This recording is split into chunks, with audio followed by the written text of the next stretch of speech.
Callahan? Here. Mr. Forsythe? Here. Mr. Peotone? Okay, let the record show that we do have a quorum present and we may officially conduct business. Now, trustees, the first order of business is reviewing the minutes of January 14th, 2013, which was the last official meeting with a quorum. I will entertain a motion to adopt those minutes as presented. Motion. Motion by trustee Hupkey, seconded by trustee Reichert to approve the minutes of the regular January 24th village board meeting. Clerk, please call the roll. Mr. Hupkey? Yes. Mr. Reichert? Yes. Mr. Forsythe? Yes. Mr. Callahan? Present. And Mr. Wicker? Yes. Okay, those minutes are officially approved. Now, I'm going to ask a question of our attorney for the record.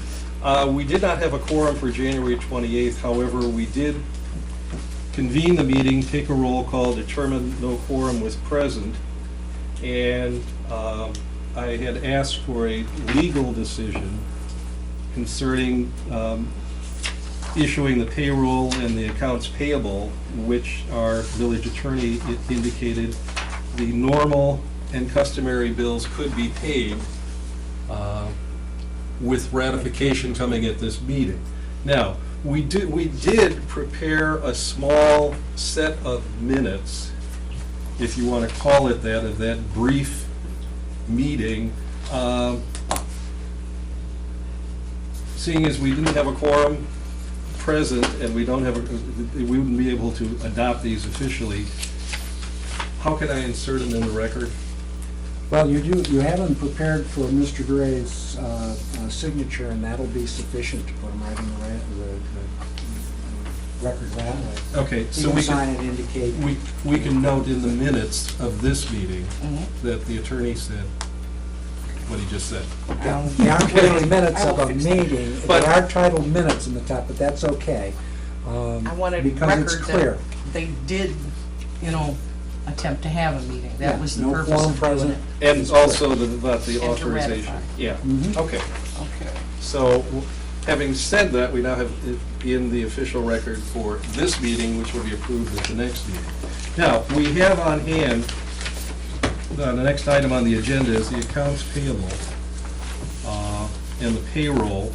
And the first group of bills that you have in your packet are from the accounts payable that would have been approved at the January 28th meeting, okay?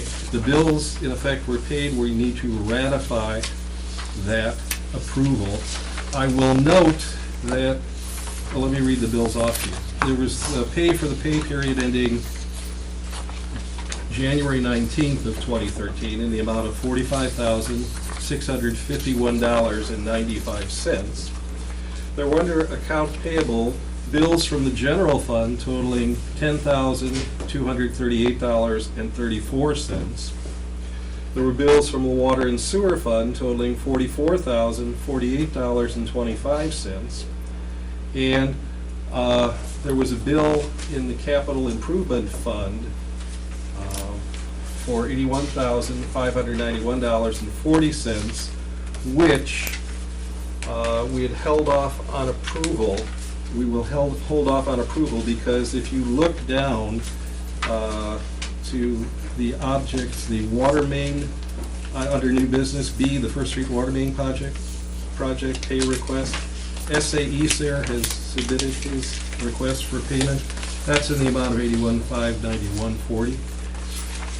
So I'm going to ask for a motion to pay the bills listed, holding out that bill for S.A. Easter on the First Street Water Main project until we officially approve the payment later. Now, having said that, is there a motion to ratify the payment of the bills as indicated? So moved. Okay? Second. Motion by trustee Wicker, seconded by trustee Reichert to pay the bills as indicated.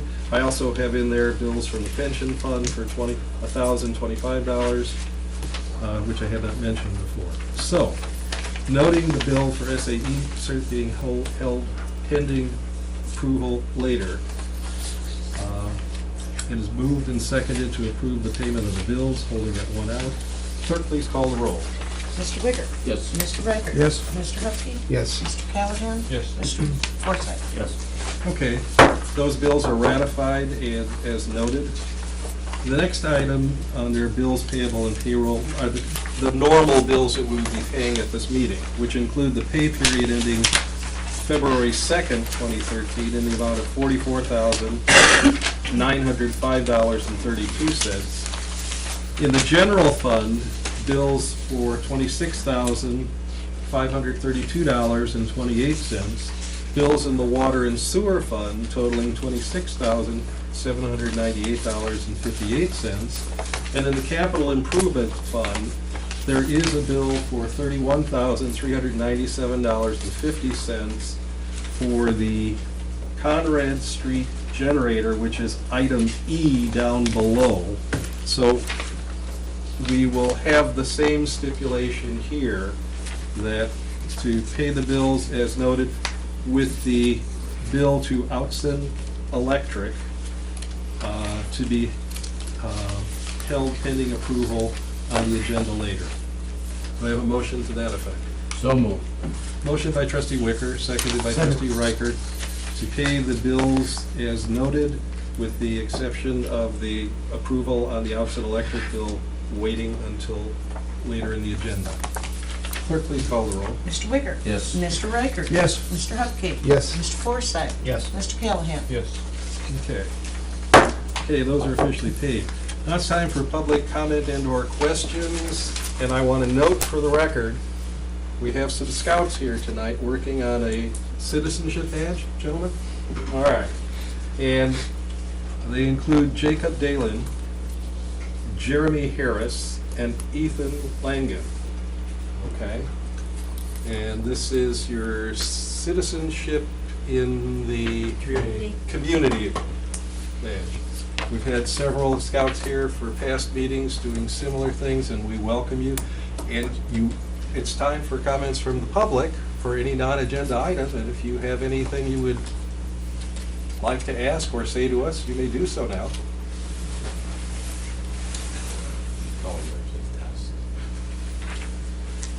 All right? The scouts are contemplating that. We'll be available later if you want to talk to us. So we welcome you and commend you on your diligence in learning your civics. Next item, the reports of committees, officials, and staff. Police chief report. Chief? I'll be mute. Nothing at this time, okay. Next item is the village engineer report. Troy, do we have any updates on anything? Nothing to report tonight. Okay. Trustees, any questions?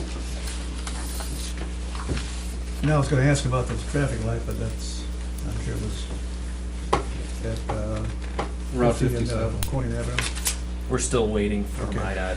We actually talked to them today. Did you? And That's a first. they sent down to Springfield to try to push the agreements ahead. So hopefully we'll hear something soon.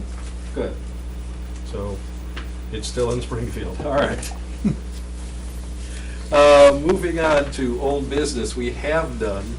Under new business, we have the first item A, the ordinance to amend the liquor code to permit license holders to conduct bingo, raffles, charity games, and pull tabs and jar games when done in accordance with the state law.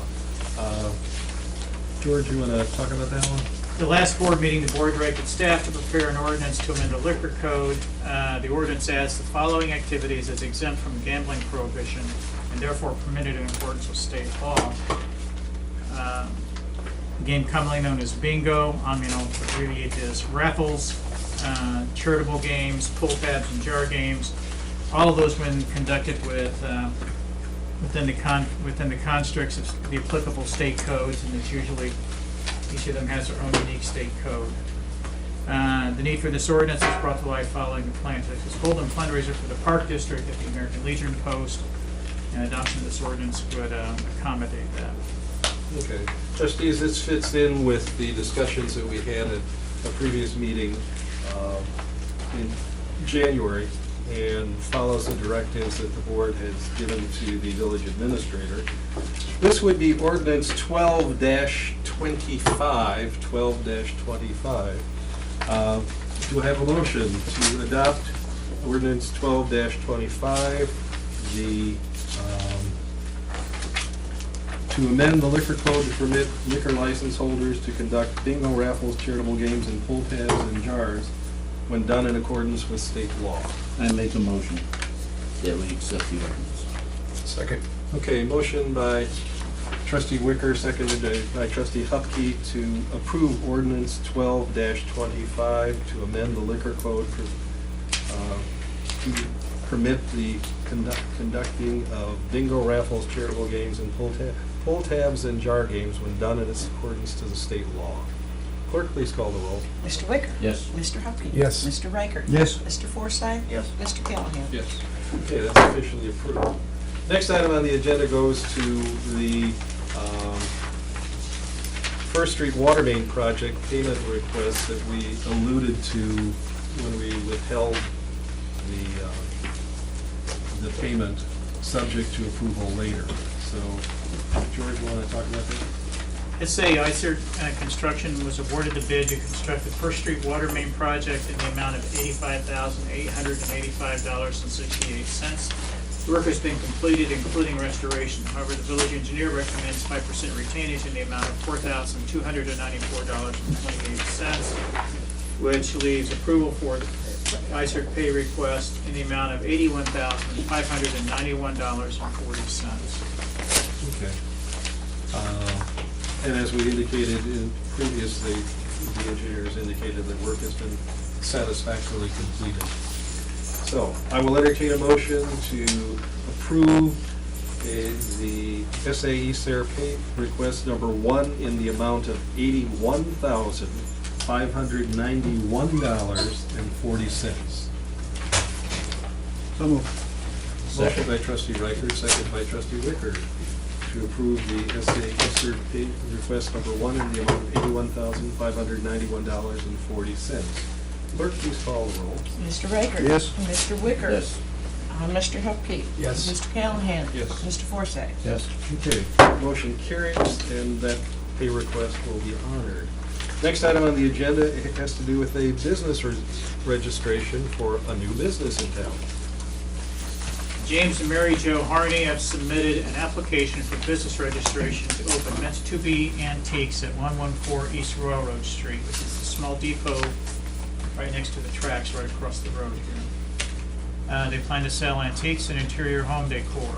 As the application and proposed premises comply with applicable codes, formal approval of the board is not required. However, the board traditionally approves new business registrations as a matter of publicity and recognition.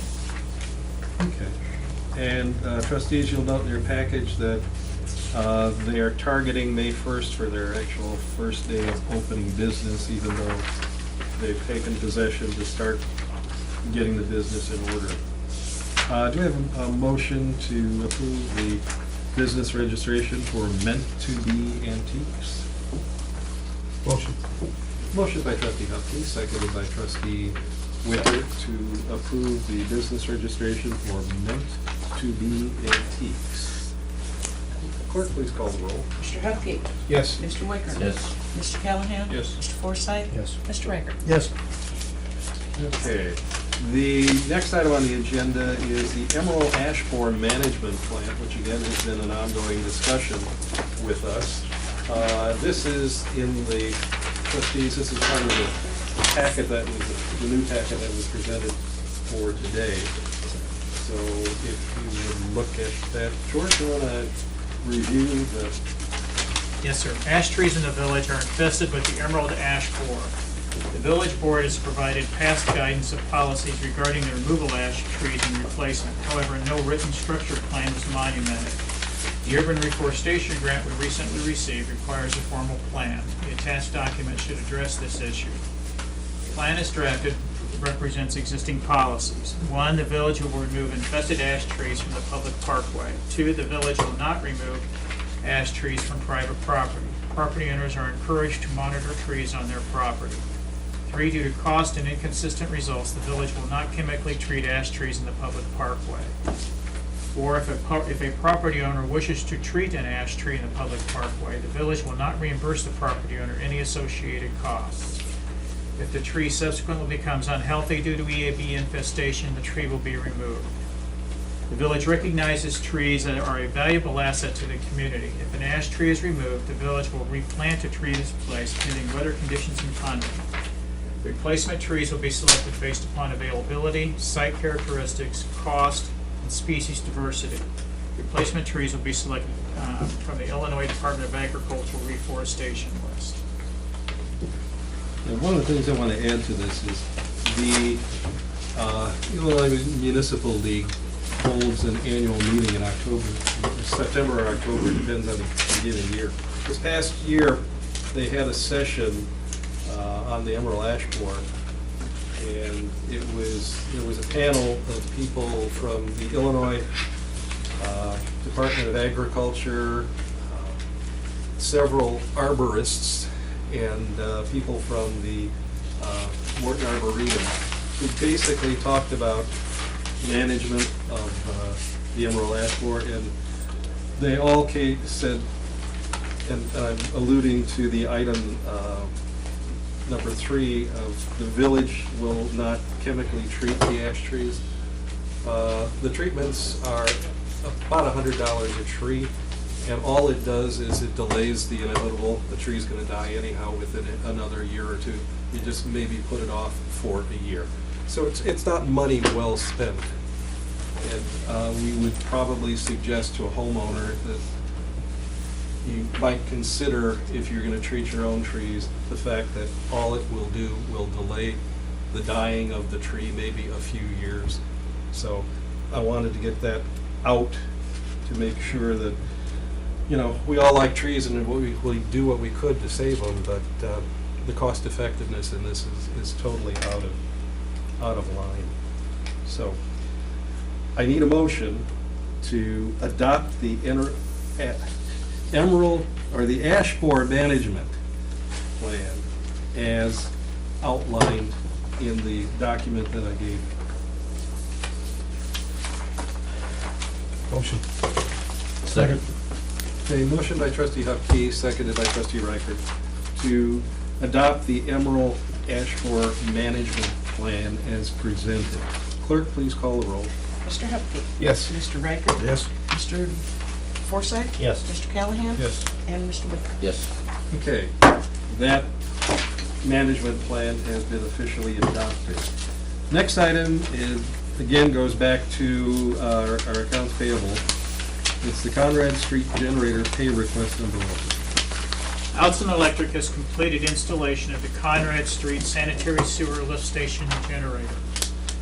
The work was completed on time and under budget, and the generator is in service. We are holding retainage for landscaping and basically miscellaneous. The cost of work to date, completed to date, is $33,050.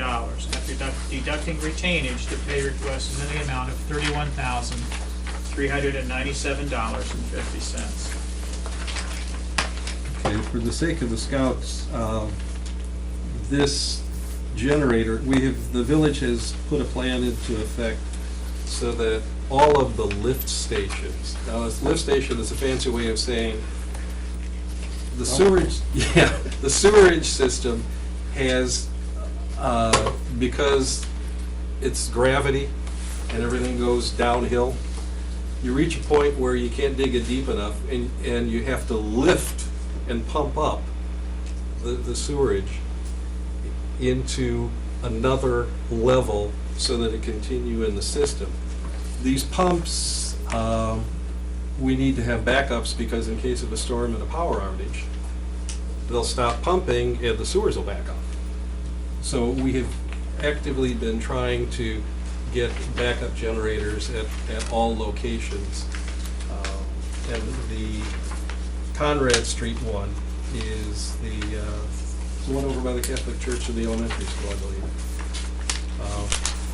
So that's the one, the last one that we've done. So I will entertain a motion to approve the pay request number 1 to Outson Electric in the amount of $31,550 $31,397.50. Motion.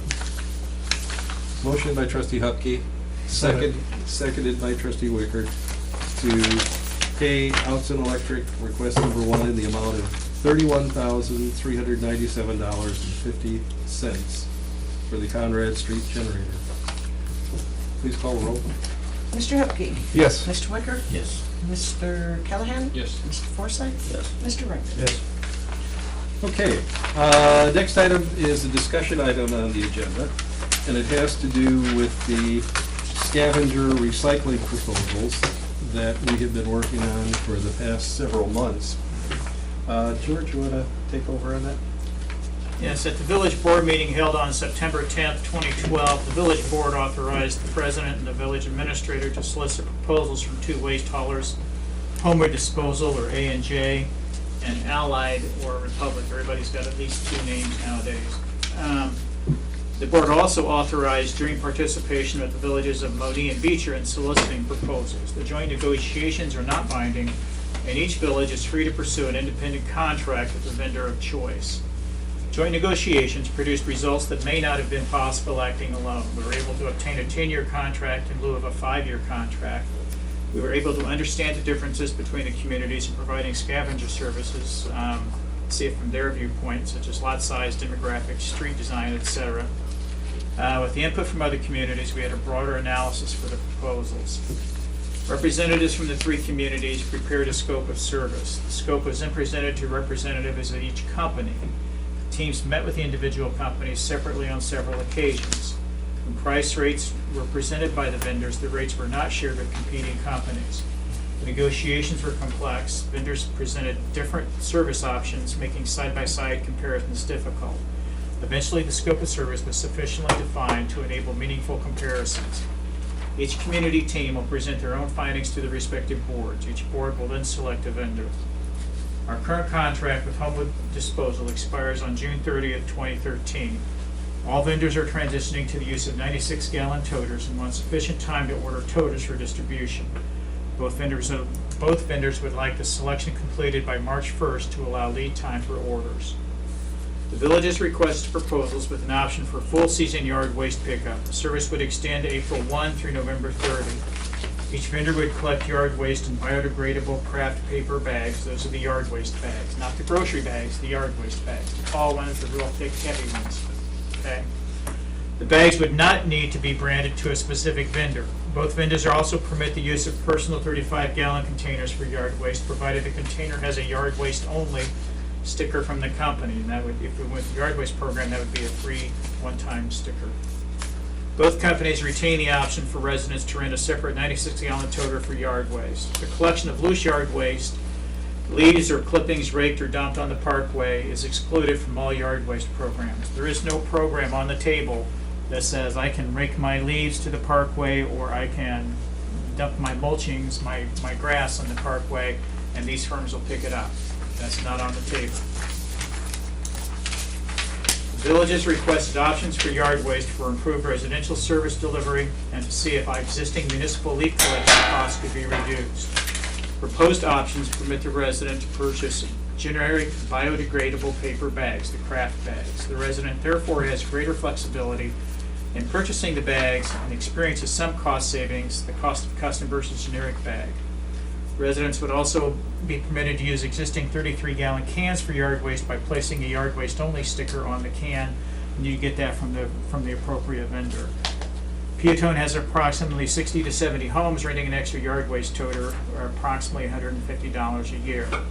The ability to use private 33-gallon cans may enable some residents to eliminate the extra toter cost. An additional reason for requesting expanded yard waste service was to investigate lowering village operating costs for leaf collection. The village spends approximately $22,000 to $25,000 a year on operating costs for curbside leaf collection. Cost varies due to volume, fuel costs, landfill costs, and hauling costs. Reducing the time period for leaf collection could be considered. However, some residents would simply delay raking until the curbside leaf collection or rake the leaves to the curb weeks in advance of the village service. The most efficient way for the village to realize any corporate savings as a village from the yard waste program is through curbside leaf collection. Whether or not the village operates a leaf collection program does not affect the yard waste rate from either vendor. In other words, the yard waste rate stays the same whether we leave collection or not. Both vendors indicated they would be open to contract language permitting the yard waste program to be added as an option to the contract at a later date. Residents of the village currently pay $12.90 per month per resident. The vendor pays the village, and the village collects payment through the utility bill. Therefore, the residents pay for the scavenger service, not the village. The village simply acts as a billing agency. The quoted rates are per resident per month. As we bill quarterly, a rate of $12.90 per month is reflected as $38.70 on the utility bill. Accordingly, any monthly increase is reflected 3 times for each utility bill. The quoted rates are firm with one exception. Any future county, state, or federal fees, for example, tipping fees at the landfill, may be added to the rate. However, both vendors made clear they are referring only to fees imposed industry-wide and industry-specific, for example, not vehicle registration fees. Both vendors required the stipulation, and much more specific language will be needed to incorporate that kind of language into the contract. I think everybody kind of agrees verbally what they're talking about, but getting into the language is going to be sometimes a little more tricky than that. But that's a function that both vendors had to have. Next, we can go to Let's a table. put the chart on the screen. Trustees, you've got a copy of that chart attached to your sheets. But just to make sure everybody's looking at the same thing at the same time.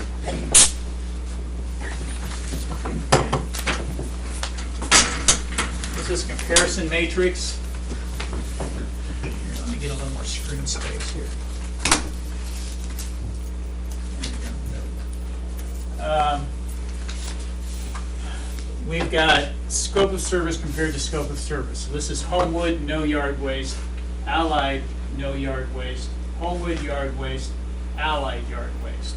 So they're split by vendor and they're split by level of service. As you can see,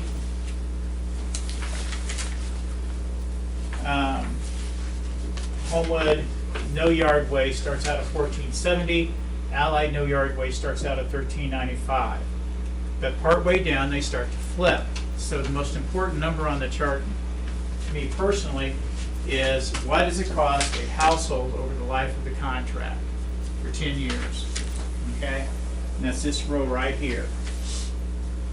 Okay, let me scroll that up so that people at home might be able to see it a little better.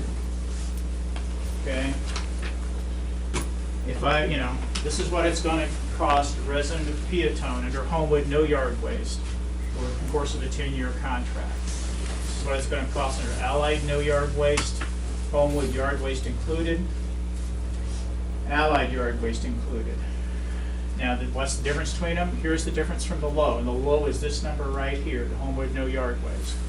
So Allied no yard waste over the course of 10 years is $22.65 higher than Allied no yard waste. We point that out because, again, getting back to, it starts off cheaper, but the way it increases, it actually comes out to be $22.65 more at the end of 10 years with the Allied contract compared to Homewood. So you have a little bit more sticker shock going in, but over the course of the 10-year contract, it turns out to be just a little bit cheaper. Okay? This number is compared to this number, this one and this one. This number, difference from the low, here's your low. So it's $48.88 higher over the course of 10 years than the Homewood yard waste no option, your low option. Okay? And that's the cost per household. That assumes 2 things. One, you don't ask for a roll-off or something like that because that's a separate line item out of the contract. That's not included in any of the contracts no more than it is today. That's a separate bill. And 2, the fees that we were talking about, changes from the state or the feds for industry-specific fees that we were discussing. Okay? That could change the individual rate costs. This is the average cost per household. Everybody likes to see averages, but to me, this is the more meaningful. This is a hard number. It is isn't an average, it's a hard number, it's exactly what you'd be doing. We average approximately 1,200 units a month for a billing, okay?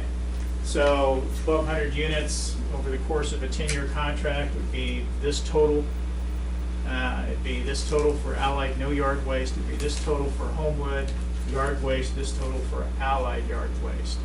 And again, these go back to this number's compared to this number's compared to that, this number's compared to that, okay?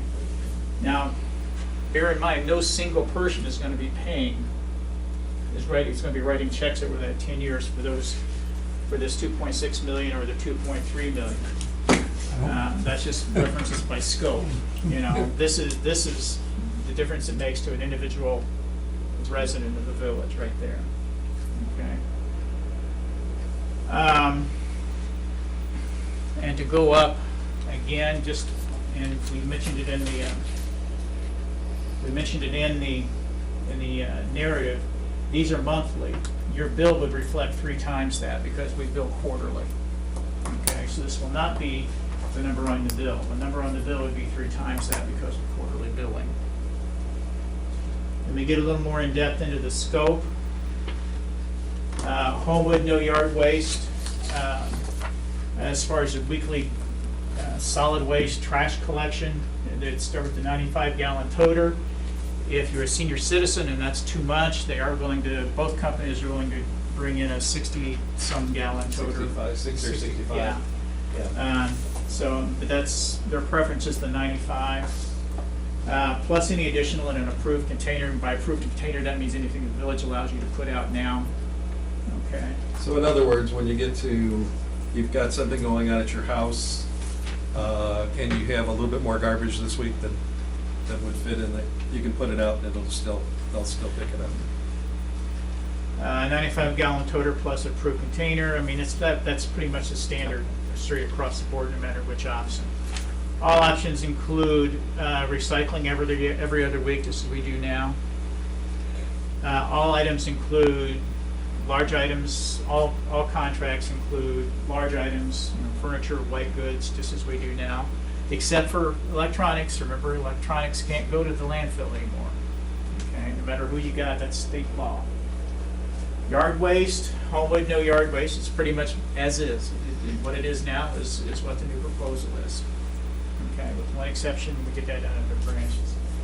Allied no yard waste. You put a $2.75 sticker on each of those craft bags. Okay, or you can put it on a 36-gallon container. They need to know that container has yard waste in it and not trash, because you can't mix and match. You know, if they're going around picking up yard waste and they throw trash in there, it's contaminated that whole load. Okay. Or you can rent the option of a 96-gallon toter, much as you do now. Under the Homewood, yard waste included, April 1st through November 30th, you can use a craft bag of any brand. Doesn't have to be A&J or Homewood, okay, but any craft bag or a private 35-gallon container with a permanent sticker that says yard waste only, and you put the yard waste in there. Okay, you still have the option to rent a 95-gallon toter. Allied yard waste included, April 1st to November 30th. A lot of the same thing. Craft bag or private 35-gallon container with sticker, option to rent. 95-gallon toter, $36 annual fee. Again, no loose yard waste permitted in either of these. In other words, you can't rake your leaves to the curb and they'll bag them or pick them up or whatever. Okay, these are all in a container. Both companies allow yard waste to opt in later, I suspect. There will be a parameter in there. I don't expect that they'll honor those prices into year 7 and 8 of the contract. That's something that's going to have to be determined. But they are open to looking at it a year or two at least down the road if we want to take the time to look at that. Okay. Branches. Some dispute over whether or not Homewood currently picks up branches. They say it's not in the contract. It's not going to be in any new contract that doesn't include yard waste from either firm. Homewood and Allied, if you include yard waste, it's the standard Tide brush, less than 60 pounds, 4 foot long, 3 foot bundle, 4-inch limb max. Okay, and pretty much the same thing with Allied.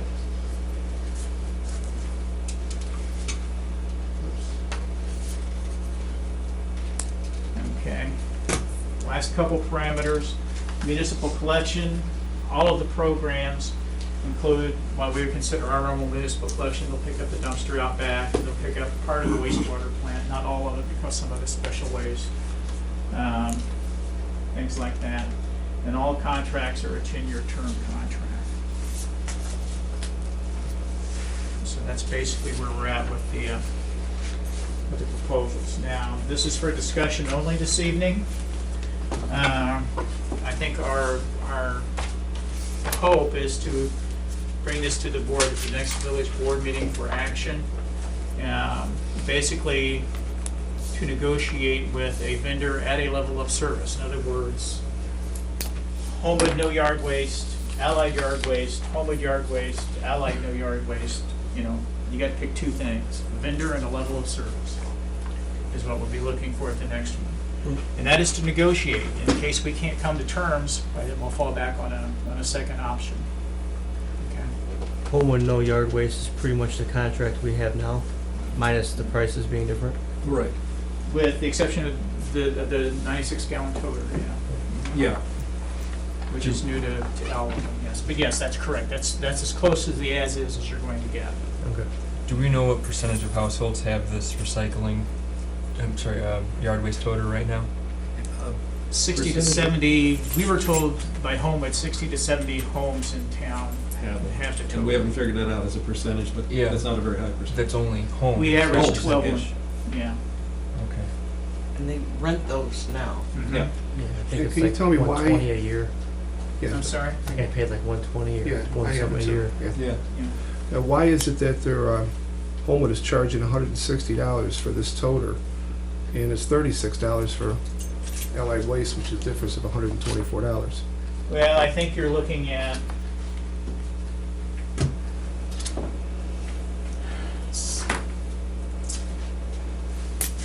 I don't know.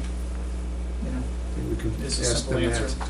I Okay. mean, I'll double check the numbers. We've looked at them 2 or 3 times. I'll double check. But that's just That's actually going up $40 too. that's the proposal. And I think it's a valid question because if you look at Allied waste, no yard waste, the toter is 36 per year. But if you look at Allied with yard waste, the Yeah. toter's 36 per year. And if somebody takes that, I So mean, just- every year for the contract, it's $1,013.50 more for the length of the contract.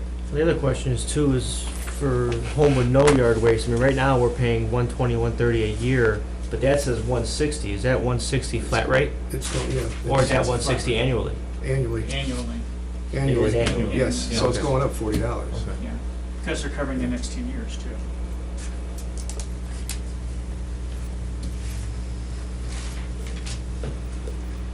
With the yard waste proposal about them picking up branches, I mean, do we have any thoughts on where we stand as a village with our wood chipper program? I mean, is that something that is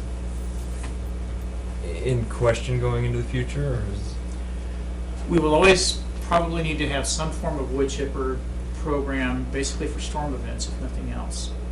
Okay, and that's really what it started as a storm event service years and years ago. We have migrated it into, over the time it has migrated into something that, you know, stuff like this, that's off the screen, but the branches, Right. people put that out and we go ahead and chip it. But it was originally designed as pretty much a storm event only. Have we had any problems with that program that are, noteworthy? Um, Well, it incurred a cost. yeah. Right. Years ago, we had a burn pit, and that changed because the laws changed. So a lot of things happened with this whole scenario that we cannot do today legally, so that made a big change in that. And that's what I think elevated the branch pickup and the chipping cost for us over the years. Okay. You have to haul it out and store it. Yeah. And we've kind of migrated into, this isn't storm damage, but it's, I trimmed my tree and this is the stuff I'm putting out. So, I mean, it depends on what level of service the board wants to maintain. Okay. And part of what's happened over the years is, since we've gotten to the fall leaf collection thing, we've gotten residents comfortable and used to raking it all to the curb. And we're still, if they put it in containers and you have the yard waste program, that takes care of it. But now that people have gotten used to raking it to the curb, it's going to take a retraining program to get them to pick it up and put it in a container in order for us to drop that. And I think we have to think back to some of the discussions that have taken place in the past about people paying for services that they don't necessarily get. And that's my fear with going to the yard waste. You're spiking up the monthly fee for 60 out of 1,200 that may use it. You're making a decision based on a minority compared to the majority. Well, I mean, that's a function of what level you keep the leaf collection. If you keep the leaf collection as it is, then yeah, that's probably what you're doing. If you reduce or eliminate the leaf collection, You gotta remember now, how old's our vacuum cleaner? Which one? The leaf collector, leaf sucker, yeah. 6 or What, 7 you years know, old. 10 years from now, that's a heck of an expenditure. I don't know, we paid for that thing, what, 35 grand or 40 grand when we bought Yeah, that thing? that sounds about right. Yeah. Probably 10 years from now, it's gonna be 60, 70. So maybe when you look at this thing and the manpower and all this thing, when you look 10 years out, you may wanna reevaluate that thing. Because there may be some economic advantages to us to go with it, even though it looks higher there. But for our residents, it may be cheaper in the long run. Yeah, and that would be good to know too, like you said before, when can we opt into it? You know, is it 2 years down the road, 3 years, 5 years? I think at the price structure that we've got, I don't know if we can nail them down to, would you tell us how long we've got to jump in at this price? We can try. I think we should be able to accomplish something in a contract negotiation that says we have, I would think we would have at least a 2 or 3 year window, maybe a To little bit. hold these kinds of prices, as opposed to so much time has gone by where they, you know, for the remainder of the contract, they're gonna restructure the price on that, so. I mean, from the vendor side, and we heard this from both parties, if they have to buy additional equipment to do some of this stuff, as in I need an additional dumpster to haul yard waste, they amortize that over 10 years. So the more we bite into that 10 years, you know, the tougher it is for them to amortize that out. I think one of the good things that came out of the three communities working together on this was, I don't think we'd have been able to get a 10-year contract, because both parties initially started saying, you know, we'll write one for 5, we don't write them for 10 anymore. So that's a positive, definite positive that came out of it, to be able to lock this in the same way we have in the past for a 10-year period where everybody knows what their bills are gonna be, as opposed to, you know, 5 years and then all of a sudden it ratchets up for another 5 years. Has the village ever changed garbage service in the past? I mean, have we always been Homewood or A&J disposal? Pretty much, I've been here since the mid-60s, and it started out, A&J started out as a couple of local guys. Right. And they got bought out by, Yeah, they've been bought out a couple times. Yeah. These companies, in that business. It's still In that more, business, that's very common. Do we have any idea what kind of impact it would be if we do change vendors? I mean, I know it sounds kind of silly, but as far as getting rid of the old cans, getting the new cans, getting people all set up on that, I mean, is that going to be a hassle? There's going to be a can change no matter which way we go, because you're going to the 96-gallon toters, okay? If you own your private can, you can keep it, and on those days when you have a party or it's Christmas, you can still put your regular quote trash in it. I think what you're getting at is a recycle, because we all have a recycle Yeah. bin that's assigned to our house. Well, that, and, are they gonna know who already has the toter that we got with Homewood, No, they'll pick up, their old stuff, and then we'll have to talk to and them? the new outfit will deliver the stuff. Okay. Probably a week or two ahead of time. Yeah, so it'll probably be over a couple week period, put it out there and they'll come through and get it. And now they've got, if a change is made, they've got like I don't have it in any of these stacks of papers, but they've got like an informational pack. This is what your yard waste sticker would look like, or this is what your sticker to put on a bag would look like, and their rules and their practices and things like that. We would maintain, no matter which company we went with, we would maintain our current collection day. I don't That know would not change. if the residents know it or not too, but they do have two different sizes of recycling containers also. They have the regular one, then they have a larger one too, that you can request, and there's no extra charge at that too, for recycling. Okay. Some of the, both vendors, I think, indicated that if someone, because they've got a large family or something, on the recycling would need a second one or something like that. I think it's a one-time charge or something. May have been. Yeah. To get it out there. And I think there was also some talk about if you wanted a second 95-gallon drum for your regular trash, you could work with them and for a fee, get it, a one-time fee, get it, and have it. What they're trying to do is automate the picking up of the trash with the toters, so that they can cut down on the labor time to dump the trash, and the time it takes a driver to get out and lift things and dump it. We learned a lot about what goes into this, and the differences between the three communities was kind of fascinating.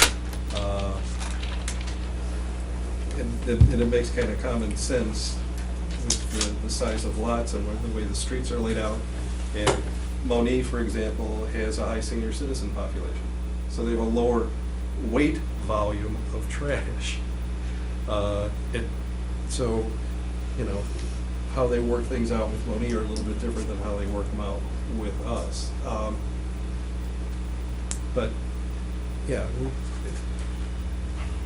things are changing, and I think what's been brought up about let's look into projecting things like the chipper and the others, and what's what's going to be our replacement timing on some of this stuff, and what do we think is the best service and the most economical, not only to the residents, to the village as well, the costs that we include in our normal operations for the leaf pickup and for some of the other things, and the branch pickup and all that, and come to a decision. It may require us to, we may decide that cost effectively getting yard waste is a good thing over the 10-year period that would justify the overall cost of everything. That being the case, there's going to be some re-education that's going to have to take place, because, as I mentioned before, we've got people used to raking everything to the curb and putting their branches out twice a week and stuff like that, or twice a month rather. And so, Like I said, there may be some benefit. I mean, the leaves Yeah, don't blow I think- around, it doesn't get in the sewer. You gotta remember, think about this industry, what's happened in the last 20 years, They've got us all trained to help them. They're making very little garbage goes straight to a dump. yeah, It goes to a transfer station. Everything is sorted. Even though you're sorting it, it's sorted again. Cardboard is stacked, plastic is stacked, cans are staying. That's right. And they sell it, just like they do in the market. They keep their costs down. So when you start making demands, that, you know, we're doing a lot for them. Just like we got the recycling program. That cost us $1 a household in addition when that came in on your bill, so. What has me intrigued though is that if you look at just Allied with the no yard waste and the yard waste, it's $25 extra per year per household to have the yard waste included.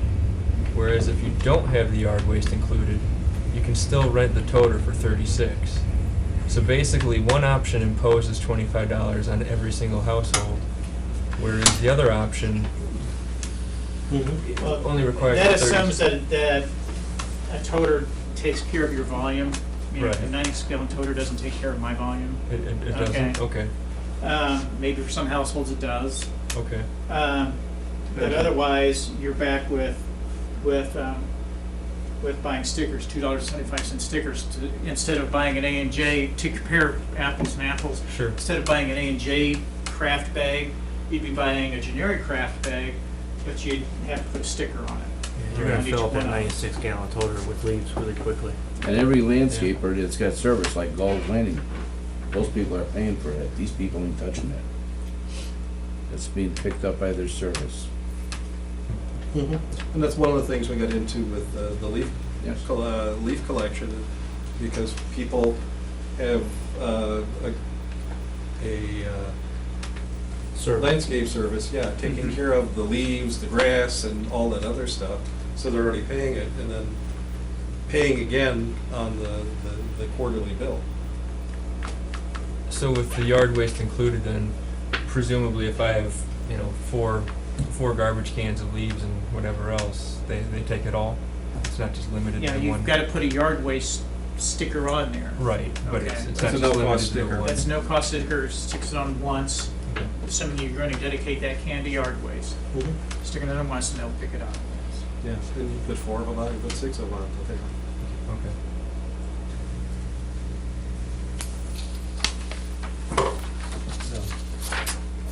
The whole purpose of this discussion is, first of all, to get the information out so we all understand it the same way and can ask some questions.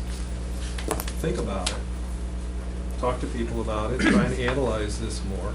We'll see if we can come to some additional stuff relative to wear and tear of the equipment that we've got now, and if some of it could go if we get out of the business of doing certain things, what kind of cost savings would there be to the village, and how would that work out?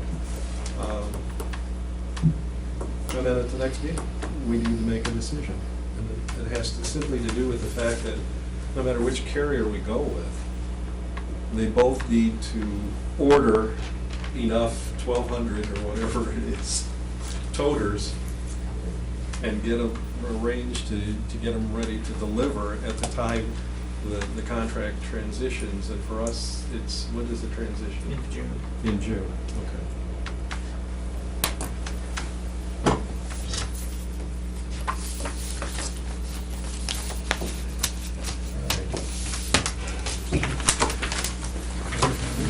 Further on that, I'm gonna,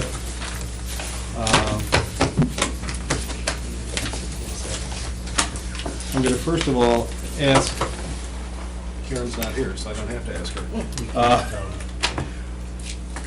We are gonna be going into executive session, closed session in a few minutes, for 2 reasons, okay? And I'll ask for the motion after I explain it. One is to discuss collective bargaining. The other is to discuss personnel, dealing with the appointment, employment, compensation, discipline, performance, or dismissal of a specific employee. Okay? So, there is no action expected on either of those topics after we come out of executive session. I say that for the purpose of the scouts and anybody else who doesn't want to sit around waiting for us, because it might take a half an hour or so to get through what we need to get through. So, is there, before I go to ask for a motion for executive session, is there any other announcement or anything we need to make in general?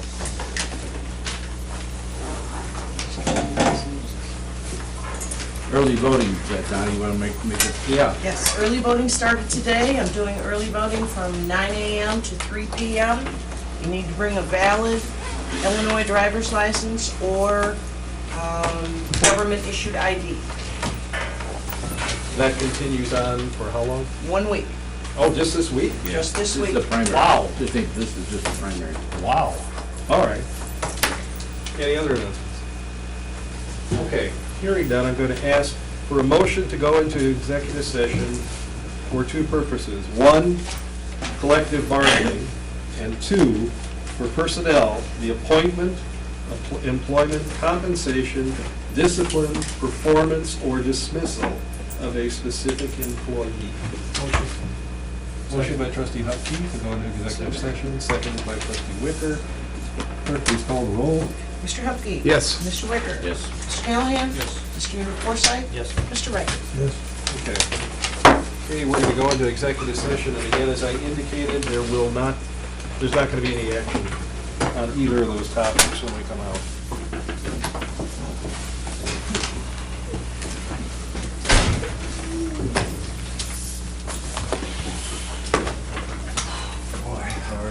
Good. Busy day? Well,